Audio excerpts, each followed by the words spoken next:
You may not have heard of this organization, but the Global Sustainable Tourism Council, or GSTC, establishes and then manages standards for sustainable travel and tourism. As you can imagine, they've been busier than ever during the last 12 months, and their criteria and metrics more relevant than ever, especially when it comes to cruising. My conversation with the head of the GSTC, Randy Durban. And you've had quite a history in the travel industry, which precedes GSTC. I mean, if I were to read all the credentials, we'd be running out of time, but you came from the private sector. You existed as a travel provider, and now you've made a transition into a different kind of an approach, haven't you? Very true. I've been in travel and tourism for almost 40 years and 25 plus, well, almost 30 years of that in the private sector with luxury American tour operators. And you and I, Peter, go back quite a few years, and when I was wearing various hats. So I know the business of travel and have applied that sort of a second half of life career in sustainable travel. And explain, if you can, the origins of GSTC and what it stands for. GSTC is the Global Sustainable Tourism Council. We were formed in 2007, registered in the US as a nonprofit 501c3 in the UN Foundation's office. We came out of the UN system, UNEP, United Nations Environmental Program, and UNWTO. Created us in cooperation with a lot of private sector companies, NGOs, and others to create standards for sustainable tourism, because people don't understand what we're talking about. It's very complex. You know, there's so many different elements to sustainable tourism. So in 2005, those two UN agencies had given a definition. Then in 2007, they created us to blow that up bigger and create a set of standards for sustainability. So sustainability means managing it, practicing it in ways that manage visitor flows and don't let places get overrun. Don't let the residents of the community get so annoyed and offended by too many visitors at the wrong place at the wrong time. So there's a lot to it. It's not just environmental issues, it's these social issues and community impacts. Let's go back pre-pandemic to some of the protocols and standards that you had already issued when it comes to the cruise industry. Well, I think what's really worked for people following our criteria is the governance side of it, because there's no one proper solution to each location. The solution to some overcrowding or whatever negative issues there might be coming out of tourism, the solution is specific to the situation. In one place, it might be cruise ships, but they often get extra blame, by the way, because they're so visible. But in another case, it might be discounted air carriers bringing lots of people in, whatever the issue is. And Airbnb gets blamed in some places. You know what? All of those single causes to me are unfair. What has happened is that there's many causes, and the solution is to not just look at the most visible one, but to look at the totality of it and figure out how can we get all the economic benefit continuing, but manage it in a way that we don't have all the ships or all the buses or all the cars, whatever, all arrive at the same hour, the same time of day, same time of year, get better dispersion of the visitor across times of day, across times of year, manage their flows better. And that might involve transport and one-way flows and more parking lots or whatever it is. The solution is very specific to this specific situation. Give me an idea of how that trickles down, if it does, and how it does to the cruise lines, because prior to the pandemic, one of the things you were already addressing, and a number of mayors of cities that had ports were doing the same thing, was basically limiting the number of cruise ships that could ever arrive on any single day in that port city. So the infrastructure wasn't unduly taxed and the resources weren't unduly taxed. So there was progress being made there, not in terms of banning cruise ships, but in spreading them out. That was certainly one of your recommendations. Oh, absolutely. The last thing we'd ever say is just limit the number of visitors to a place. That's the last resort. There's so much you can do first with just better visitor management flows. Let's look at Dubrovnik, Croatia, for example. And before we got involved, Clea was already working with the mayor in his office in Dubrovnik, and they started figuring out how to disperse the ships so they didn't all arrive same time of day. So that's just step one. And then, the mayor's office in Clea decided, let's take it further and let's bring GSTC in and take a holistic approach. But this idea of dispersion, frankly, it didn't happen in a lot of places because there wasn't anybody in a local department of tourism in place thinking about it, because the history of tourism is that government promoted tourism only. There wasn't even anybody in place to plan.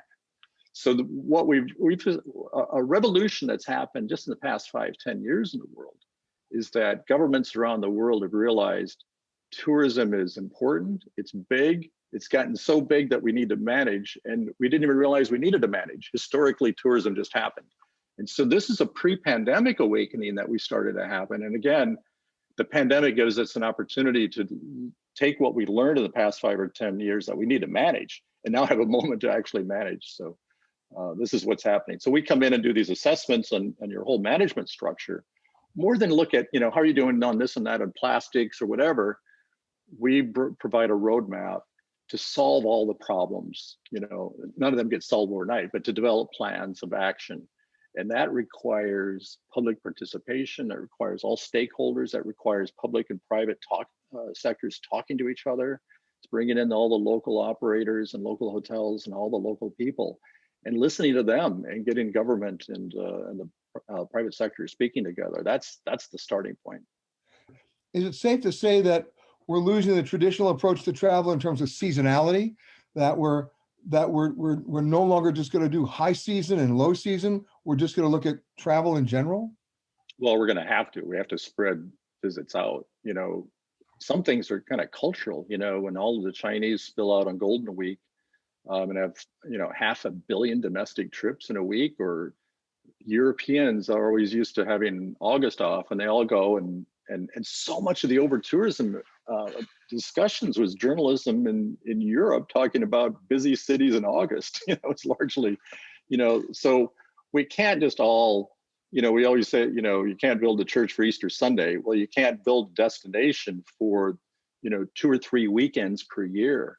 We have to figure out ways through pricing and promotion and other ways to create incentives for people. I mean, a lot of businesses have been doing this for a very long time, but destinations and everybody involved needs to get better at it and work more towards dispersing through time of day and time of year. But up until recently, the cruise lines really weren't doing that. They've had to shift. Yeah, and the cruise line industry came out of just such a focus on the Caribbean and so forth, and they've really shifted their spread of different destinations around the world, and that gives them some ability to reposition ships. And so I think they've gotten much better at that over the course of time, and the scale health popularity of cruising allowed that.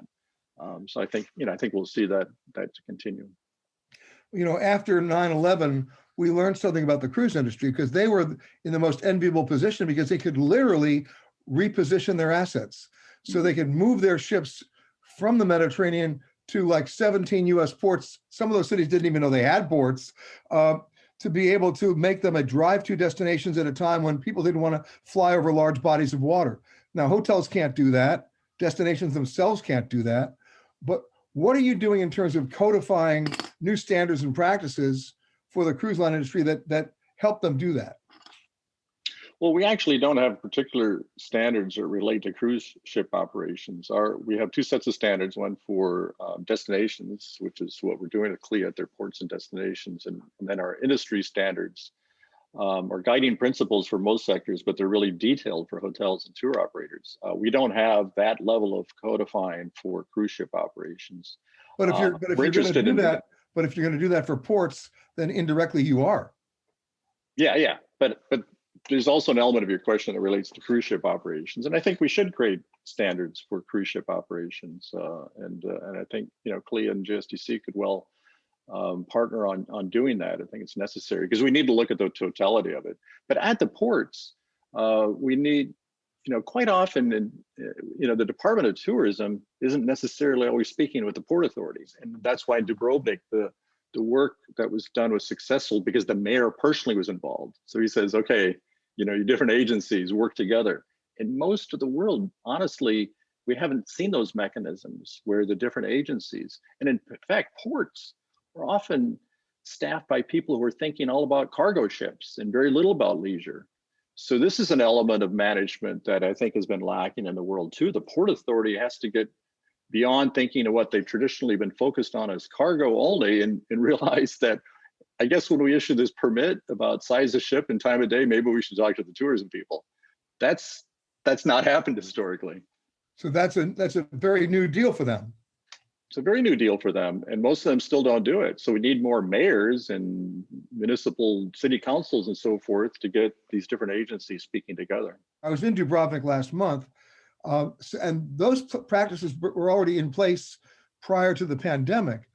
So how is the Dubrovnik model helping you in other cities now? And give me an idea of specifically that Dubrovnik model. Well, like you say, they were starting to do this before the pandemic, is dispersion of the ship, but it's so much more than that. It's looking at how the public utilities are dealing with sewage treatment and all the different elements of the visitor. So where GSTC really plays a role is to look at the totality. And too many stones are unturned in tourism for the reason I just gave, is that the different agencies aren't typically all talking to each other. In my private sector life, I always said in tourism, marketing is too important to leave to the marketing department. Now I like to say tourism is too important to leave to the Department of Tourism. We need a whole agency approach. So what we've seen in the past in most places in the world, that neither was the government talking across agency very well, and they weren't talking to the private sector. So we preach two things on governance: multi-agency approach, talk across each other, engage each other, and talk to the private sector as well. So different elements of public utilities, I think, have been enhanced in those discussions of Dubrovnik, and just, again, a holistic total approach to management. It's amazing to me how many people up until recently haven't figured out the connecting of the dots. That, it's about how many toilets do you have? What's the electrical consumption? How are you dealing with waste disposal? What about local traffic and mass transit? What do you, number of hotel rooms, airport congestion, all of which are not necessarily directly related to one particular cruise ship, but in the totality of what you're talking about, it is. Absolutely. Society just sort of thinks tourism just happens. Well, when it just happens, it might happen poorly. It really needs some planning and development and coordination. Where does the bus park? What size of ship are we going to allow this time of day? I mean, these are things that people don't even really think about, including government hasn't in the past. And so they're really playing catch up. They're really playing catch up, and the technology changed so much too. Look what smartphones have done to distribution and access and information. So we can just sort of zip around ourselves and find something that we just didn't find even 5 years ago. So municipal governments have to move a lot faster in all of this. They need to build up teams that are thinking through all these issues. And through no intention of anybody, right? Beware the law of unintended consequences. The pandemic has forced people to accelerate, and they force people to innovate. Absolutely. It's definitely the case, because now instead of over tourism, we're looking at under tourism and survival. And in that survival mode, I think it's made some people very reflective, and I think people don't take for granted the tourism anymore. And so it's not just a matter of using the pause to kind of reset and do the things we thought we needed to do. There really is an awareness that, boy, we do need to do some things. And we all talk in the travel industry about how resilient travel is, and I like to say, yeah, we're resilient, but the reason we talk about being resilient is because we're also fragile. We get hit by earthquakes and volcanoes and political unrest and financial unrest and crises and so forth. And so I think that has helped people reflect upon the fact that, we've got a number of bases to cover. We need to manage, much better generally. Our business needs better cash reserves, and our destination needs to be managed holistically. Well, speaking of that holistic approach, give me an example, if you can, of either a cruise line or the cruise industry itself adapting quickly now to figuring out all those connecting points to be able to do their business and at the same time fulfill your goals of sustainability. Well, Royal Caribbean signed an agreement with WWF about 5 years ago. They set carbon emissions reductions targets, and they have really impacted their procurement. They set targets to purchase seafood and fish that are eco-labeled. They had a program with us that's been very impactful. When you say eco-labeled, explain that. Well, Fish and Seafood, for example, is two organizations, MSC and ASC, that are global, that put eco labels on sustainably produced or caught fish and seafood. And Royal Caribbean has set targets to aim for a high percentage of procurement when they go buy food in all the ports to serve on the ship. They're looking for the labels of MSC. And when they sign contracts for the land tour operators, for the shore excursions and the transfers, they're now contracting, they're giving preferential contracting to the transport providers and those package tour operators that get certified as sustainable by our network. And that's had tremendous impact, because if Royal Caribbean comes on a Tuesday and this operator on this port now has been certified sustainable, I guarantee you, if they're certified, they've gone through the run of a lot of different issues, and they're operating far more sustainably. So on Wednesday, when brand X comes, or it's not even a cruise ship, but it's somebody from land or whatever, they're still operating more sustainably. So Royal Caribbean has altered their business practices to function more sustainably. So now they're looking more at clean energy vehicles. They're using less plastic. So this has really been impactful. And when Royal Caribbean did that, it's had a spillover effect. And MSC Cruises followed suit. Some other cruise lines are looking at it. We're talking to CLIA about collective action. Very impactful. So this is a very exciting development. Of course, it's one thing to say you're going to do it. It's another thing to make it economically viable. So, I mean, is the answer in scale? But what we're talking about here can be done at any scale, because when Royal Caribbean said, we're going to show preferential contracting with companies that are certified sustainable, many of those are tiny, very small businesses who may have said before, and I don't want to go through certification. It's a little bit of a cost. But then when Royal Caribbean makes it preferential contracting, then suddenly the cost of certification seemed cheap compared to marketing costs. It's like, oh, I got Royal Caribbean's attention. And then everybody who goes through the process says, oh my God, I can't believe what money we saved.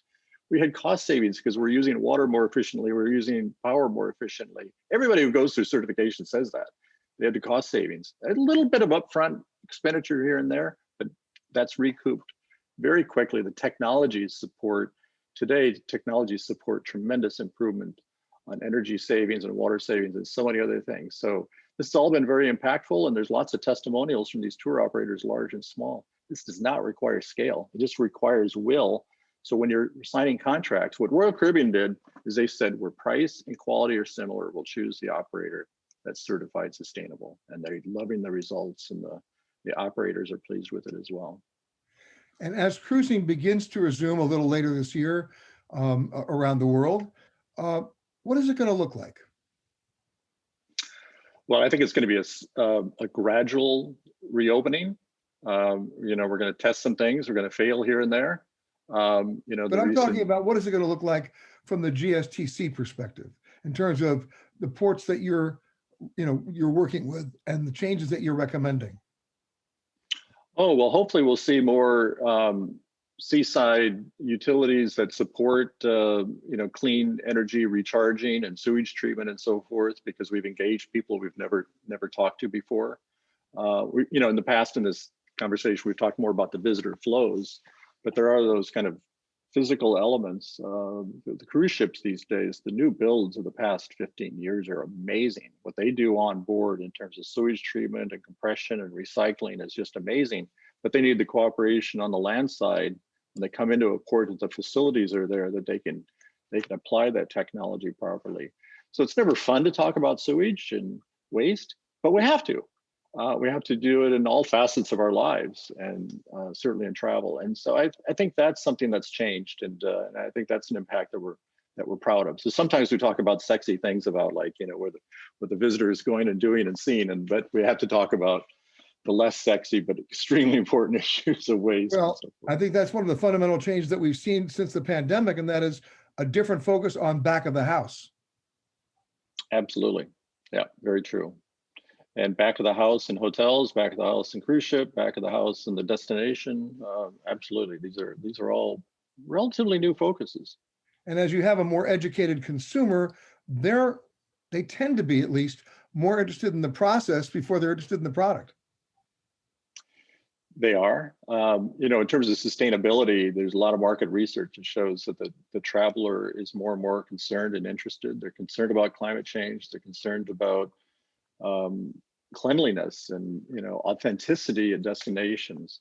And so at point of purchase, they may not be very focused on sustainability, But when they arrive at the destination, when they arrive on the ship, more and more they want fewer plastics and they want more environmental controls. And anybody under the age of 35 all over the world is laser focused on these issues. I think we're going to see a real tipping point about consumer behavior and consumer ask and consumer push. And I think some businesses are a little complacent because they don't get the demand at point of purchase for sustainability, but more and more during the experience, the client's asking for it. And again, I think we're going to have a demographic tipping point where, more and more people as they age, there'll be a higher percentage of society in all markets, US or anywhere in the world, is going to be more demanding of sustainability. I'm Peter Greenberg. I'll see you next time on another edition of Global Cruise Report.